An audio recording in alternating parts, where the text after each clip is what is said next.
Namaku Tasya. Aku bersekolah di salah satu sekolah yang ada di daerah Ranca Ekek.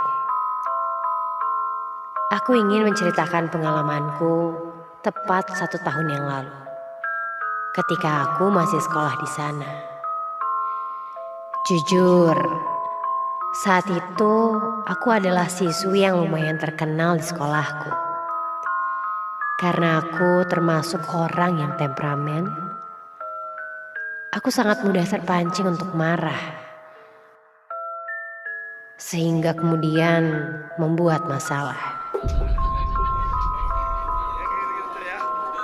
Waktu itu pernah, aku dengan teman-temanku sedang mengadakan acara. Aku adalah ketua salah satu divisi dari acara tersebut. Kemudian ada sedikit masalah dengan ketua divisi lain.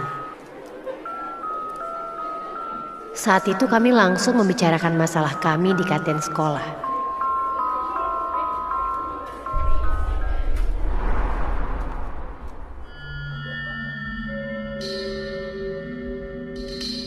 Karena di sana sepi, sehingga kami bisa benar-benar membicarakan masalahnya. Kemudian setelah berbicara beberapa lama, tidak ada dari kami yang ingin mengalah. Aku pun langsung terpancing emosi dan membuatku kesal. Beberapa teman kami menahan agar kami tidak bertengkar.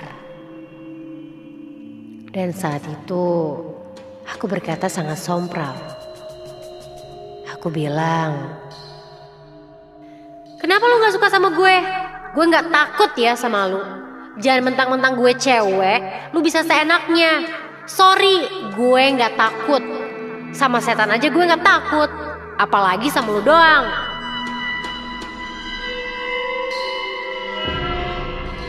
Aku benar-benar kesal saat itu. Setelah itu, teman-temanku menenangkanku dan membawaku ke dalam kelas untuk memisahkan agar aku tidak emosi. Kemudian, ketika sedang di kelas, temanku mengingatkanku supaya tidak berbicara seperti itu. Karena takut ada makhluk yang tersinggung, katanya. Apaan sih? Jelas-jelas gue gak takut. Jangan nyepelain cewek kayak gue lah.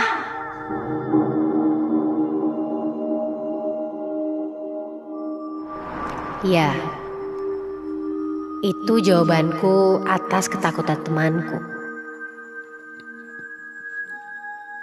Kemudian temanku hanya diam. Dan aku pun menyesal mengatakan itu.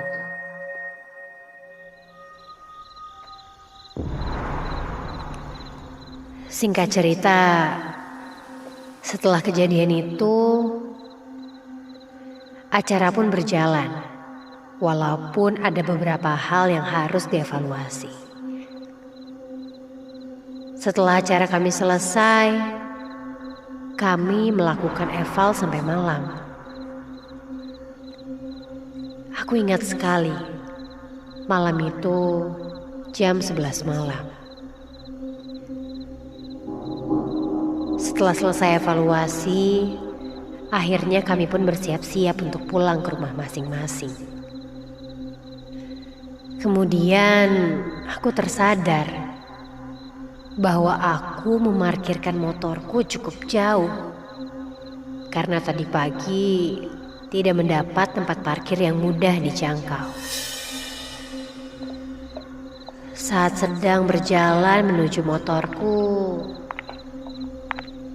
aku merasa ada yang mengikuti di belakangku.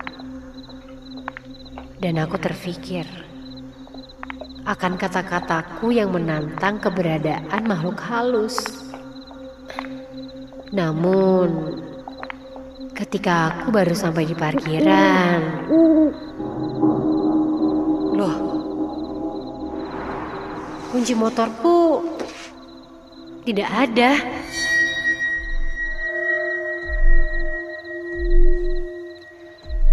Awalnya aku bingung Karena aku merasa kunci motorku sudah ada di saku tasku. Tapi setelah aku coba periksa, ternyata kunci motorku tidak ada.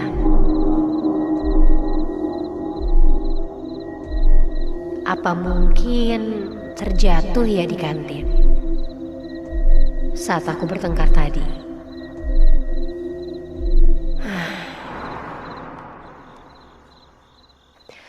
Tidak ada pilihan lain. Aku harus mencari kunci motorku di sana.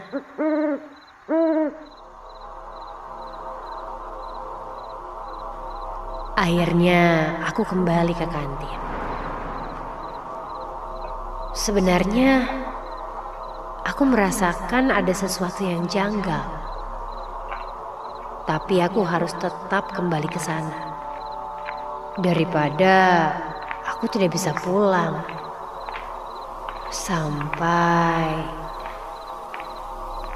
tiba-tiba aku seperti melihat ada bayangan yang lewat ketika sedang berjalan di lorong menuju kantin.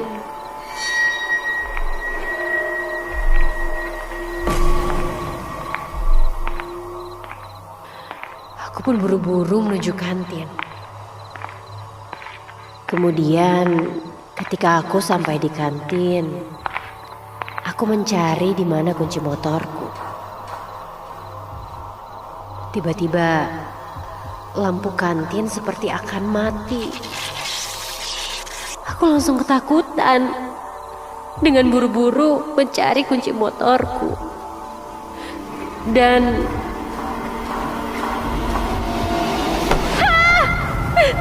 tiba-tiba aku merasa ada yang melempar sesuatu ke arahku.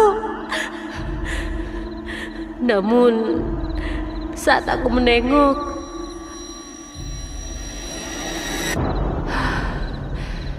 aku tidak melihat apa-apa.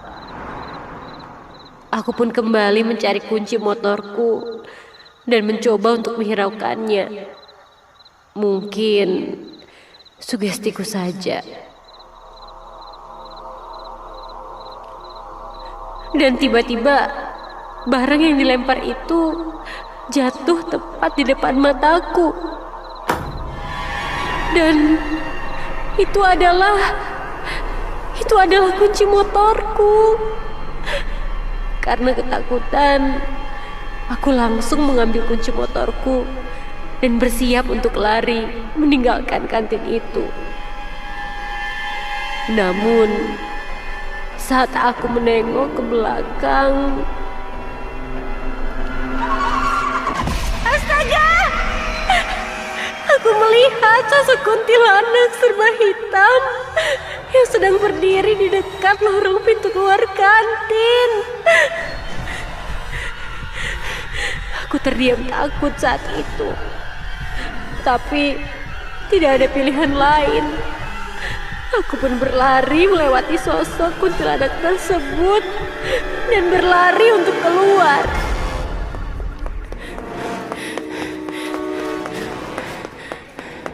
Dan setelah cukup jauh ku berlari, astaga!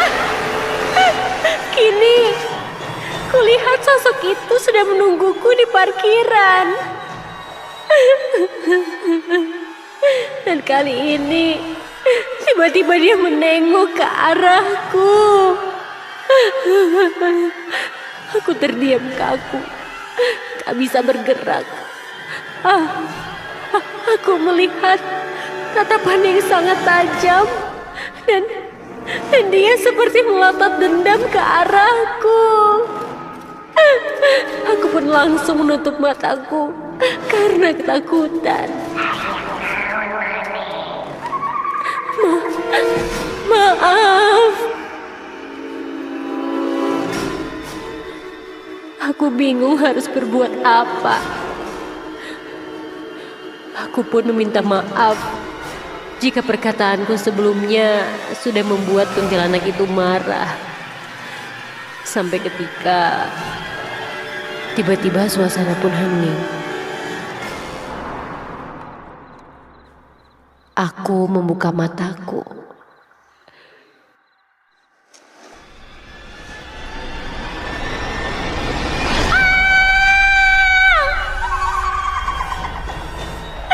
Sosok itu kini sudah berada tepat di depanku. Dengan matanya yang sedang melotot tepat di depan mataku.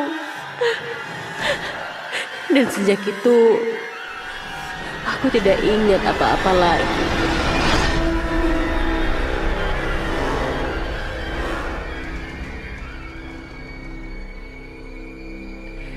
Ketika tersadar, saat itu aku sudah berada di pos satpam.